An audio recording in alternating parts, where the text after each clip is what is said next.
বন্ধুরা, আপনারা হয়তো জানেন আমি গাছপালা নিয়ে একটু সময় কাটাই। বিভিন্ন ভেষজ গাছগাছড়ার গুণাবলী আমি তুলে ধরি। এছাড়াও আমি নিজে একটি ভেষজ বাগান করেছি, যেখানে বিভিন্ন রকমের গাছপালা আমি লাগিয়েছি এবং তাদেরকে পরিচর্যা করি। আমি আজকে আপনাদের দেখাবো আমার আনারস বাগান। আমি একটি বাগান করেছি, যেখানে প্রায় 200টির মতন আনারস গাছের চারা আমি রোপণ করেছিলাম। আপনারা এর আগেও হয়তো একটা ভিডিওতে দেখেছেন।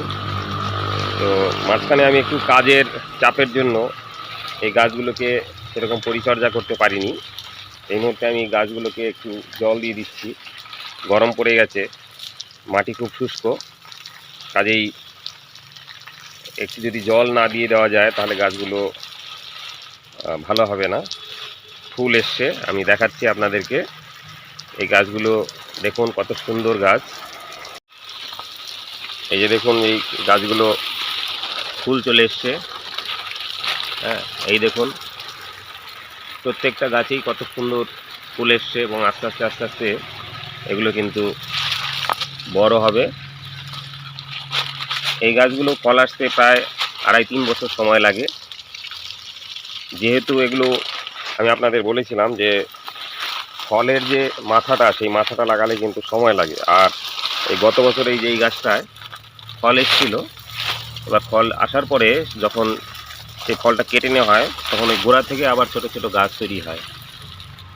এই যে দেখুন, সেই গাছগুলোতে আবার খুব তাড়াতাড়ি ফল চলে আসে। এটা 16 মাসে সাধারণত ফল আসে।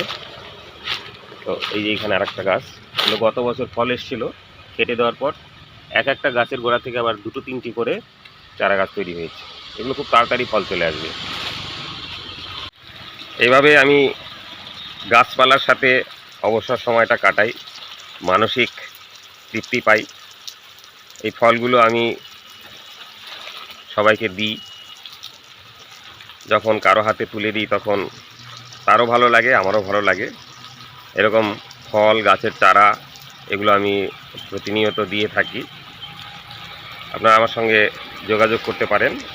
আমি আমার সাধ্য মতন আমার কাছে যে সমস্ত গাছপালাগুলো রয়েছে সেগুলো আমি আপনাদের দিতে পারবো। দেখুন, এইখানে প্রায় 200-র মতন চারা গাছ আমি লাগিয়েছিলাম, আমি দেখাচ্ছি। এই দেখুন, আমি এই মুহূর্তে গাছগুলোতে জল দিচ্ছি।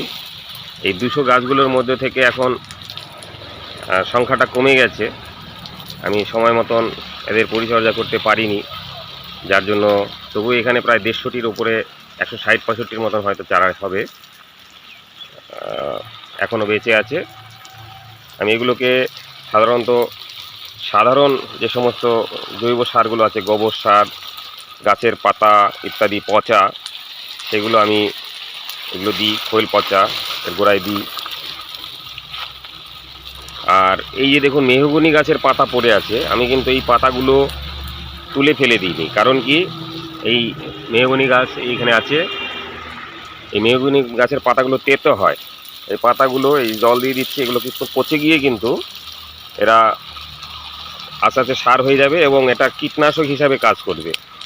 কারণ এই আনারস গাছের গোড়ায় সাধারণত এক ধরনের গোজরা পোকা আক্রমণ করে এবং গাছের গোড়াটাকে ওরা খেয়ে ফেলে।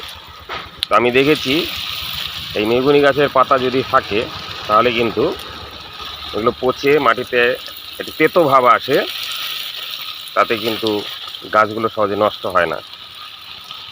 যাই হোক, আমি এই গাছগুলোকে পরিচর্যা করছি, আশা করছি আরও বেশি ফল দেবে ভবিষ্যতে। এই মুহূর্তে আমার এখানে প্রায় 30-32টি গাছে ফল চলে এসছে, যেগুলো আমি দেখালাম কয়েকটি আপনাদের। এগুলো আমি আস্তে আস্তে যত্ন করে চেষ্টা করবো আর একটু বড় করা যায় কীভাবে। দেখলেন আমার আনারস বাগান। তো এভাবেই আমি নতুন নতুন ভিডিও নিয়ে আপনাদের সামনে আসব। সবাই ভালো থাকুন, সুস্থ থাকুন। নমস্কার।